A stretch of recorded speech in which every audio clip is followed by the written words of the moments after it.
السلام علیکم۔ آج کی اس ویڈیو میں ہم آپ کے ساتھ انسانی رویوں سے متعلق نفسیاتی حقائق پارٹ 4 شیئر کر رہے ہیں۔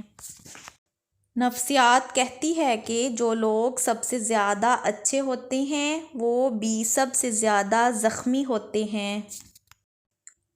نفسیات کہتی ہے کہ آپ کا سفر بہت ہلکا اور آسان ہو جائے گا اگر آپ اپنے ماضی کو اپنے ساتھ نہیں رکھیں گے۔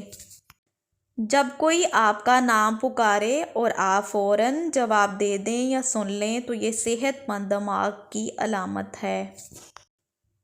رات کو نیند نہ آنے کا مطلب ہے کہ آپ کسی کے خواب میں جاگ رہے ہیں۔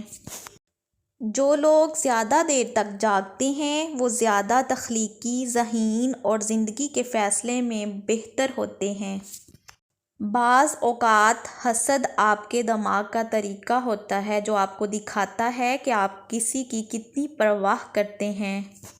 جو شخص سب کو خوش رکھنے کی کوشش کرتا ہے وہ اکثر تنہا محسوس کرتا ہے۔ جذباتی درد جسمانی درد سے زیادہ رہتا ہے اور آپ کے رویے پر زیادہ اثر ڈالتا ہے۔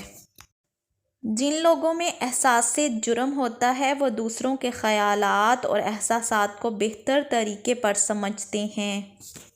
ایک بار جب آپ اپنی خامیوں کو تسلیم کر لیں تو کوئی بھی انہیں آپ کے خلاف استعمال نہیں کر سکتا۔ جب آپ کو کسی ایسے شخص کی طرف سے نظر انداز کیا جاتا ہے جس کی توجہ آپ کے لیے سب سے زیادہ اہمیت رکھتی ہے تو آپ کے دماغ میں رد عمل جسمانی درد کی طرح ہوگا۔ نفسیات کہتی ہے کہ آپ اس انتخاب کے ساتھ جائیں جو آپ کو سب سے زیادہ خوف زدہ کرتا ہے کیونکہ یہی وہ انتخاب ہے جو آپ کو آگے بڑھنے میں مدد دے گا۔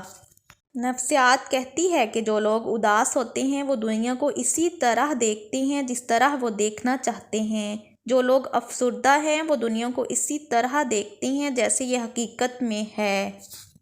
نفسیات کے مطابق کبھی بھی کسی کے ساتھ زیادہ پیار یا دیکھ بھال کا اظہار نہ کریں کیونکہ یہ انسانی رجحان ہے کہ وہ ہمیشہ مفت کی چیز کو کم سمجھتا ہے۔ اگر آپ اس کے بارے میں بات کرتے ہیں جس کی آپ پرواہ کرتے تھے تو اس کا مطلب ہے کہ آپ اب بھی اس کی پرواہ کرتے ہیں۔ ویڈیو پسند آئے تو ویڈیو کو لائک، شیئر اور سبسکرائب کریں۔ شکریہ۔